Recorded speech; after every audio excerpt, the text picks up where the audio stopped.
What's going on, guys? Welcome back to the channel. So I got kind of a quick one for you guys today. I wanted to go over the proper steps to installing ball joints on your Super Duty axles.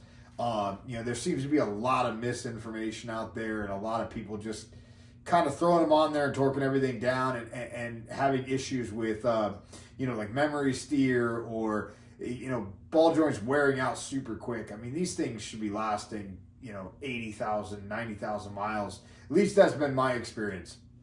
Like when they're installed wrong, there's a lot of pressure that's put on them. And most of the time these axles are under a 1-ton truck, like they're under your F-250 diesels, or, like they're doing a lot of hauling and everything. And, when you have the ball joints installed wrong, it puts a lot of excess wear on the cups that are inside. And most of them, most ball joints are made with, a form of plastic cup. They're meant to wear. Some other companies use different materials, but at the end of the day, they're all going to wear. And when you put excess pressure by installing them wrong, what ends up happening is they wear super fast. I've heard shops, tell buddies of mine, like, oh yeah, just, I know it seems a little hard to steer, just give it a few thousand miles to break in, and it'll get better. It's like, yeah, it'll get better. They're not breaking in, they're breaking down. So I kind of wanted to go through the proper procedure on how to actually do the torque sequence on the ball joints on these Super Duty axles. And this is going to be the same from 99 up, really. The book calls for the torque to be done a little bit different. So 99 through 04, they call for the lower ball joint to be torqued to 35, then the upper ball joint to be torqued to 69, then the bottom ball joint to 150.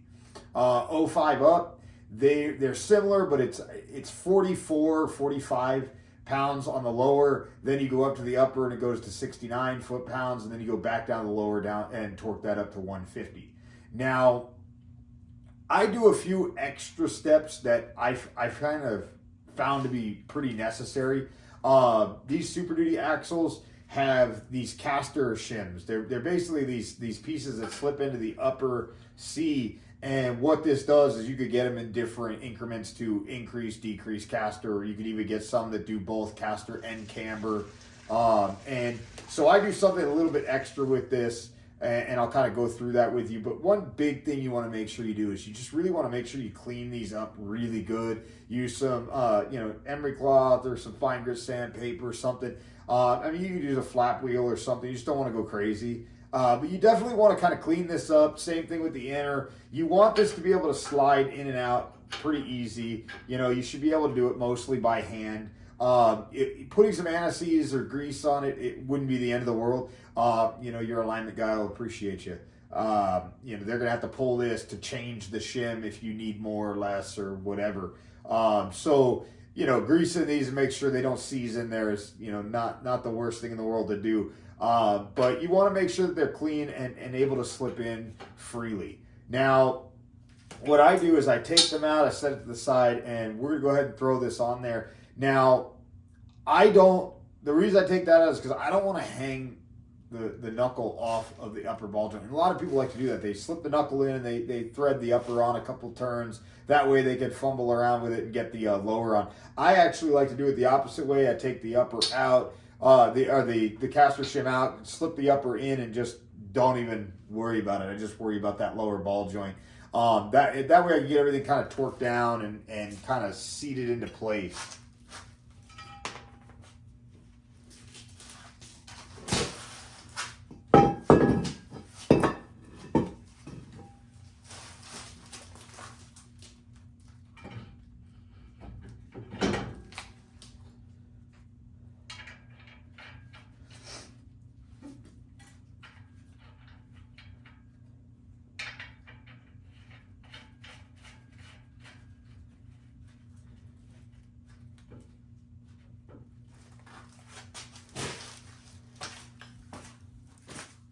All right, now the lower ball joint is going to be 1 inch and 5/16.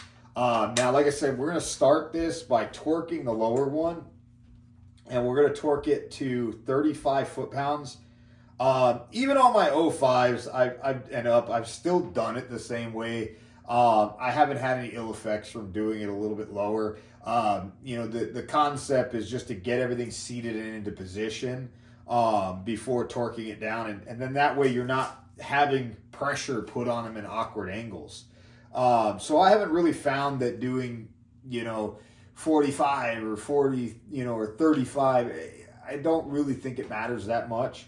So like I said, I'm gonna torque this to the 35 and then go from there.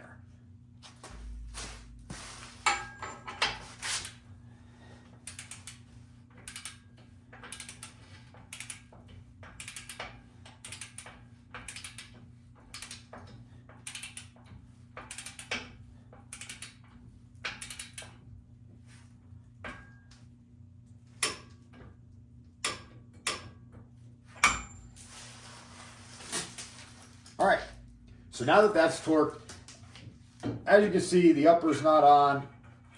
We're just gonna go ahead and slip that caster shim in and just kind of get everything lined up. Now, I typically will tap these in with a mallet, but you don't want to go crazy. You just kind of want to get everything lined up to where it'll slip down for the most part fairly easy. And just like that. Now, it's not going to go all the way down because the ball joint's tapered just like the lower. So as this presses down, it's going to kind of suck into place. So that's one of the reasons that I take that out, is because I don't want anything getting kind of bound in there and causing the lower ball joint to get kind of, pushed into place in the wrong position or something. So now the upper, we're going to torque to 69 foot-pounds. Now, if that cotter pin hole doesn't line up, we're just going to kind of keep turning it until it lines up with a hole.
Now we're going to torque the lower to 150.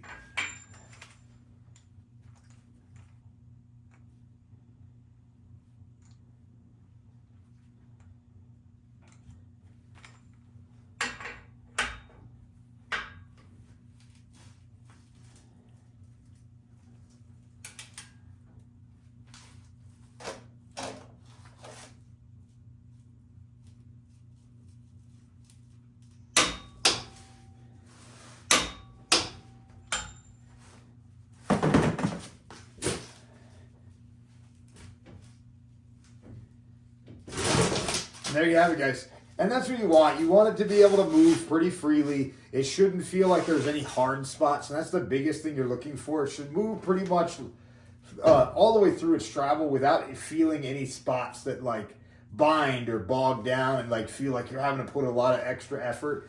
I mean, there's definitely going to be a little bit of tightness in the beginning. I haven't even greased these yet, but as you can see, they turn pretty easy, and that's what you want. They're going to be a little bit tight. But you want to make sure that you grease them really well, and you just want to make sure that everything's torqued down in the right order and that you're not just running that bottom one through. I see it all the time where guys just jump on there and they run that bottom one to 150, then they go up top and they torque the upper, and you get all sorts of issues with what they call memory steer, which is really hard spots through the steering, and you feel like the the vehicle wants to kind of pull around, and it's really hard to steer, or you'll be steering and then you'll hit like a hard spot almost where it kind of wants to hold that position. And it's a common problem with these Super Duty axles. A lot of people complain about them, and there's not a lot of info out there. So I thought I'd shoot this video up and hopefully help some of you guys out. Give me a thumbs up if you found it helpful. Hopefully you'll like and subscribe. Any comments, questions down below, leave them.